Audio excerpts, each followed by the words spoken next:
तो आज की कहानी अंधेरे जंगलों, पुरानी हवेलियों और उस अनकहे डर के बारे में है जो अक्सर सन्नाटे में छिपा होता है।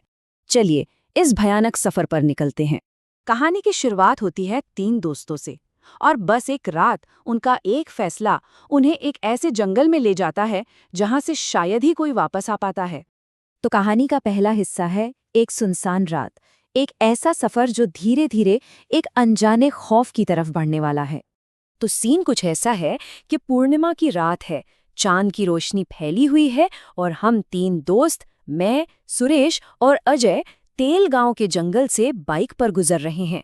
रास्ता मतलब एकदम सुनसान। तभी अजय को जोर से बाथरूम आता है और वो बाइक रुकवा देता है। बस यहीं से कहानी पूरी तरह पलट जाती है। खैर, मैं और सुरेश तो वापस बाइक पर आ जाते हैं, पर अजय गायब है। हम आवाज लगाते हैं, अजय भाई कहाँ हो तुम? लेकिन जंगल की खामोशी के सिवा कोई जवाब नहीं आता। हमें लगा अजय मजाक कर रहा है, कहीं छिप गया होगा। तो मैंने उसे डराने के लिए कहा, देख भाई, अगर मैं 5 तक गिनूं और तो नहीं आया तो हम तुझे यहीं छोड़कर चले जाएंगे। और मैंने गिनना शुरू किया, 1, 2, 3, और 5 पूरा होता उससे पहले ही जंगल से अजय की दिल दहला देने वाली चीख आती है, भाई बचाओ! और फिर एक और चीख, मुझे छोड़ दो। अब ये साफ था, ये कोई मजाक नहीं था।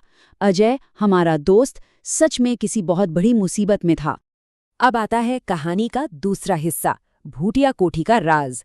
अजय की खोज हमें जंगल के और भी गहरे और भी काले अंधेरे में खींच कर ले जाती है। हम अजय की आवाज की तरफ दौड़ते हैं और जो देखते हैं उससे हमारे होश उड़ जाते हैं। पत्तों पर खून के धब्बे, जमीन पर किसी को घसीटने के निशान, और वो निशान सीधा जंगल के बीचों बीच बनी एक डरावनी पुरानी सी कोठी पर जाकर खत्म हो रहे थे। और तभी कोठी के अंदर से अजय की एक आखिरी चीख आती है और फिर सब कुछ शांत हो जाता है, एकदम शांत। अब यहाँ हम दोनों दोस्तों में बहस छिड़ जाती है। मैं हिम्मत करके कहता हूं कि अजय को बचाना है, हो सकता है कोई साइको किलर हो। लेकिन सुरेश का डर के मारे बहुत बुरा हाल था।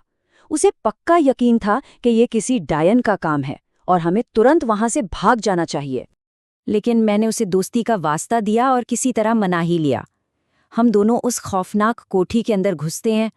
अंदर का माहौल मतलब शब्दों में बताना मुश्किल है। हर तरफ मकड़ी के जाले, धूल और एक अजीब सी सड़न।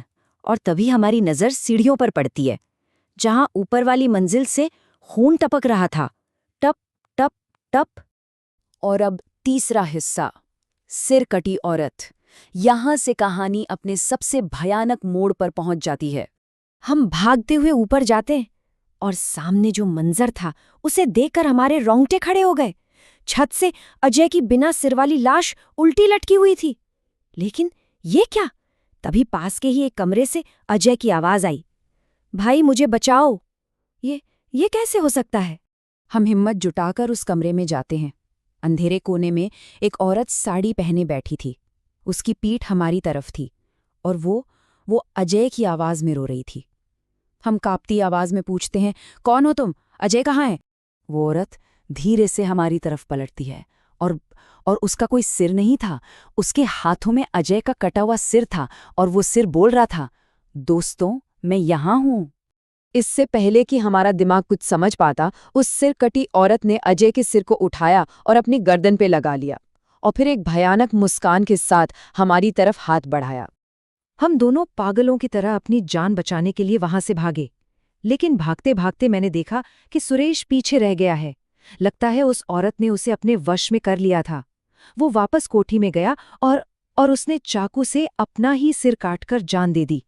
चौथा हिस्सा, रूह का सौदा।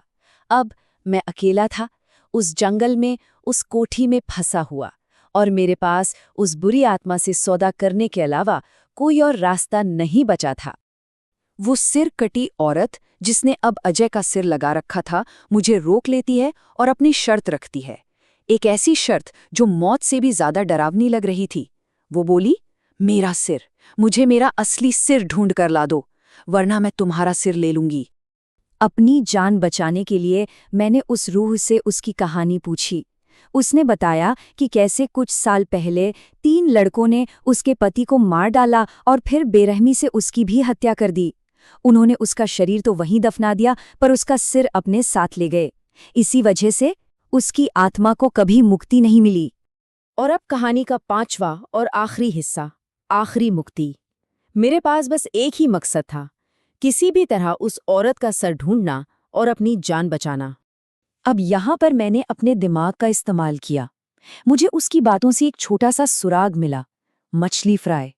मैंने सोचा, एक मछली 3 लोगों के लिए तो बहुत कम थी, तो इसका मतलब वो जरूर और मछली पकड़ने कोठी के पीछे वाले तालाब गए होंगे और शायद उन्होंने उस सिर को वहीं तालाब में फेंक दिया हो।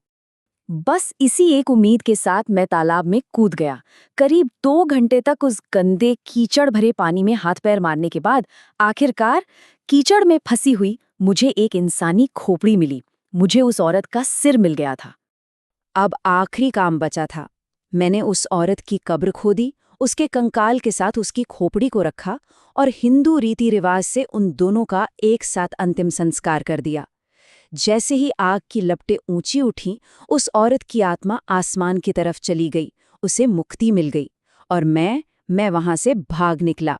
मैं उस जंगल से बाहर तो आ गया, लेकिन अपने 2 दोस्तों को हमेशा के लिए वही छोड़ आया। कहानी यहाँ खत्म हो जाती है, पर एक सवाल पीछे रह जाता है। उस औरत की आत्मा को तो मुक्ति मिल गई, लेकिन मेरे उन 2 दोस्तों की आत्माओं का क्या हुआ? क्या आज भी उस जंगल में कुछ भटकता है?